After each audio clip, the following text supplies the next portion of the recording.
Hello guys, I am Mukesh Kumar and you are watching our channel JP Girls College. Guys आज की class में हम possessive adjective के ऊपर discuss करेंगे। तो देखिए गाइस क्या होता है possessive adjective. Guys possessive adjective को हिंदी में अधिकार सूचक या समावित्व सूचक विशेषण कहा जाता है।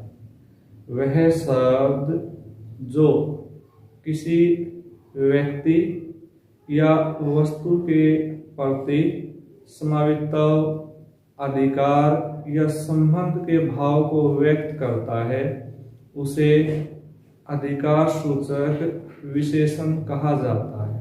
वह शब्द जो वाक्य में किसी व्यक्ति या वस्तु के प्रति अधिकार समावित्व या संबंध को व्यक्त करता है उसे पॉजेसिव एडजेक्टिव कहा जाता है। गाइस कौन कौन से शब्द होते हैं जिनका प्रयोग पॉजेसिव एडजेक्टिव के रूप में होता है, ध्यान दीजिएगा।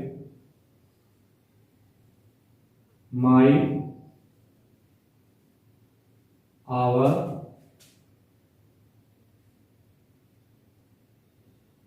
योर,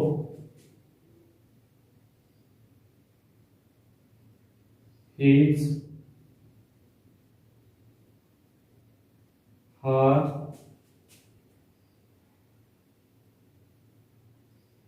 इट्स,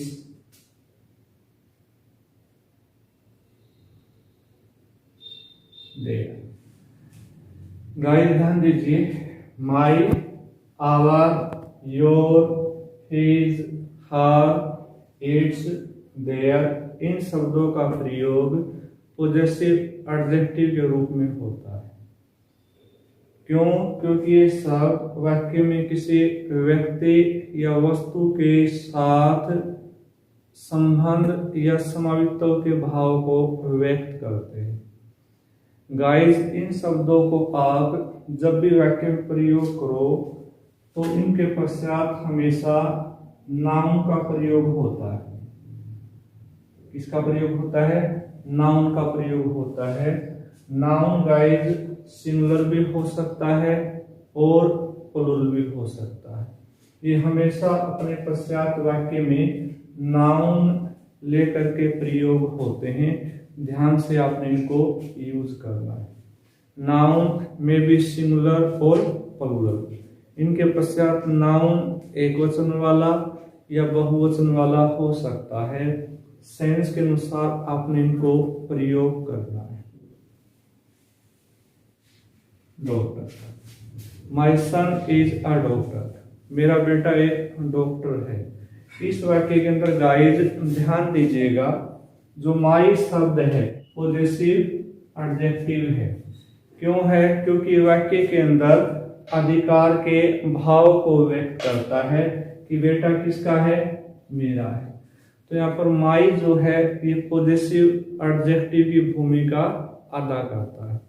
और जैसा नाउन होगा गाइस वैसा ही आपने क्या है वर्ब का प्रयोग भी वाक्य के अंदर करना है। इसी प्रकार से देखिए guys, our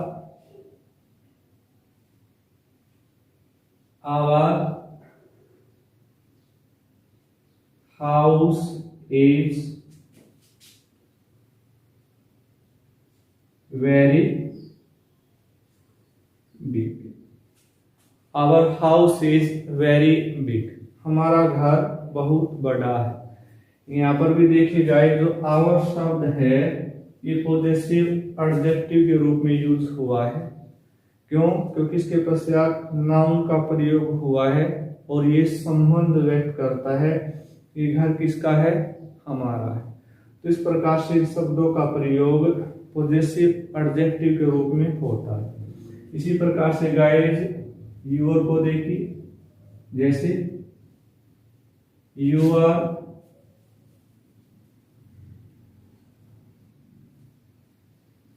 daughter is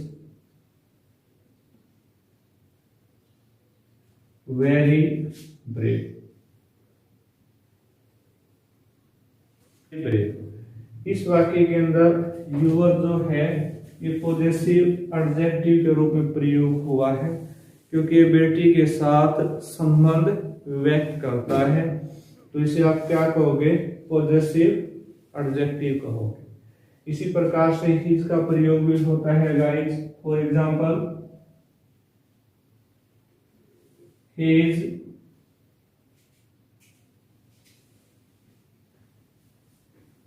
friend is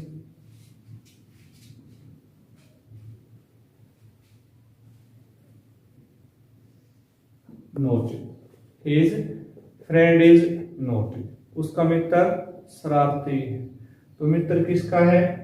his, उसका है। तो यहाँ पर हिज का प्रयोग पॉजेसिव एडजेक्टिव के रूप में हुआ है।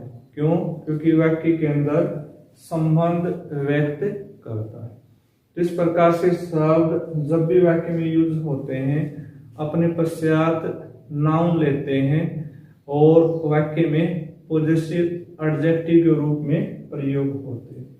इसी प्रकार से हर का प्रयोग भी होता है guys. For example, her sister is a social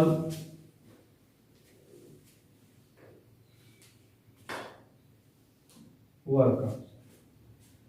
her sister is a social worker. उसकी बहन एक सामाजिक कार्य करता है। तो यहाँ पर देखिए गाइस, हर सिस्टर बहन किसकी है? उसकी है।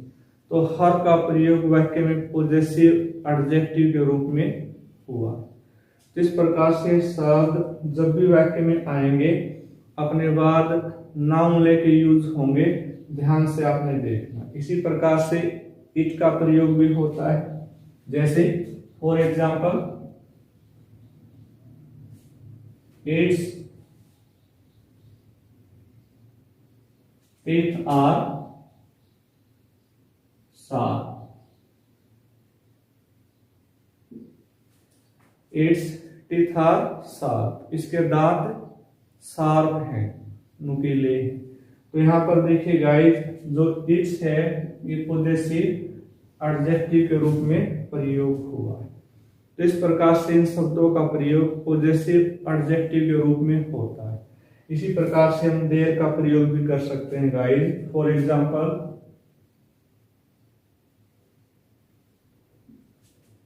दे आर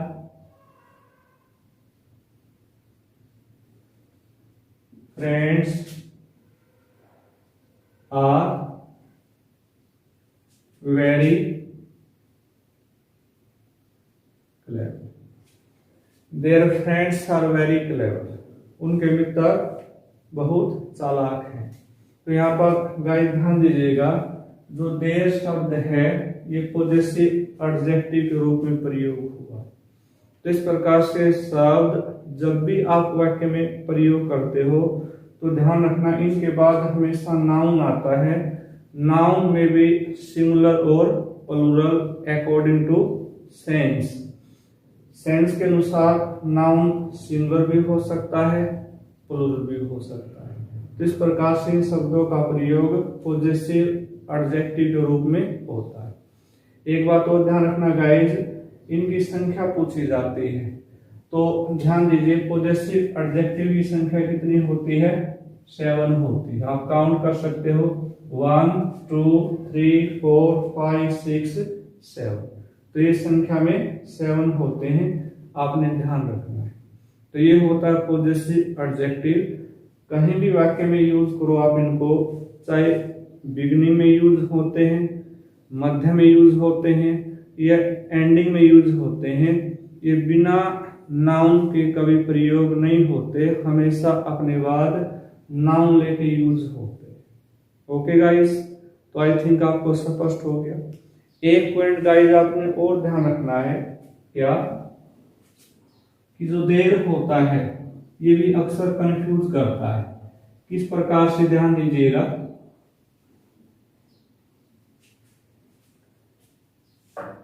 गाइस ध्यान दीजिए,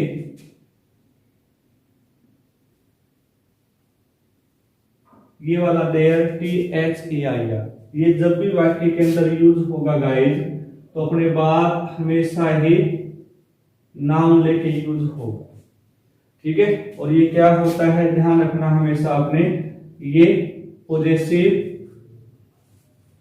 एडजेक्टिव की भूमिका अदा करता है। इसी प्रकार से गाइज ध्यान दीजिए, एक देयर ये होता है गाइज, ध्यान देना, THEIRS, इसको आप जब भी यूज करते हो ये कभी भी अपने पश्चात नाउन नहीं लेता है। और ये क्या होता है गाइज, ये होता है पॉजेसिव प्रोनाउन की भूमिका अदा करता है, अक्सर कंफ्यूज करते हैं। ध्यान दीजिए गाइज, एक देर ये होता है THER, ये हमेशा ही वाक्य के अंदर एडवर्ब के रूप में यूज होता है, एडवर्ब ऑफ प्लेस के रूप में यूज होता है, ये आपने ध्यान रखना है। तो इस प्रकार से ये तीनों शब्द अक्सर कंफ्यूज करते हैं, मैंने आपको अलग से स्पष्ट किया है। अब वाक्य के माध्यम से हम देखते हैं कैसे आपने इनको यूज करना है। अब देखिएगा,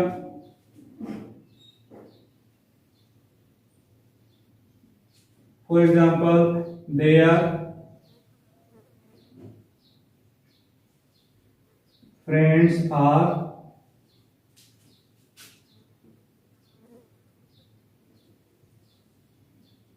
players, their friends are players, उनके मित्र खिलाड़ी हैं। तो मित्र किसके हैं, उनके। तो देयर क्या है, यहाँ पर पॉजेसिव एडजेक्टिव के रूप में प्रयोग हुआ है, ये ध्यान रखना। इसी प्रकार से गाइस ध्यान दीजिएगा, these books are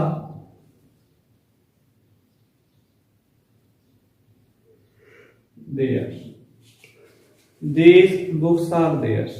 look this sentence guys, theirs, ये वाला जो theirs है यहाँ पर ये पॉजेसिव प्रोनाउन के रूप में प्रयोग हुआ है, इसके पश्चात कभी भी अपने नाउन का प्रयोग नहीं करना है, ओके।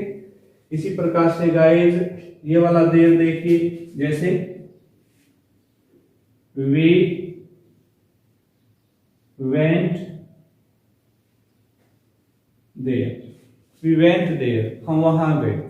ये जो देर होता है गाइज हमेशा ही एड और वर्ब प्लेस के रूप में यूज होता है। ये वाक्य के बिगिनिंग में भी हम इसको यूज कर सकते हैं। फॉर एग्जाम्पल, जैसे there are 7 days in a week, there are 7 days in a week, सप्ताह में 7 दिन होते हैं। तो ये वाला जो देर होता है गाइड, ये एड वर्ब के रूप में यूज होता है। तो आई थिंक आपको स्पष्ट हो गया, जब भी ये शब्द आते हैं प्रोनाउंसिएशन में एक जैसे प्रतीत होते हैं, लेकिन वाक्य के अंदर हमेशा इनकी पोजीशन अलग होती है और अलग तरह से ये वाक्य में यूज होते हैं। तो अक्सर एग्जाम में आपसे क्वेश्चन पूछ सकता है, तो आपने कंफ्यूज नहीं होना है। तो आई थिंक गाइस आपको स्पष्ट हो गया कि पॉजेसिव एडजेक्टिव क्या होता है। आज की क्लास में हम यहीं तक लेते हैं, नेक्स्ट क्लास में हम आगे की टाइप पर डिस्कस करेंगे। यदि क्लास आपको अच्छी लगी है तो इसे लाइक कीजिए, शेयर कीजिए। Okay, have a nice day, thank you.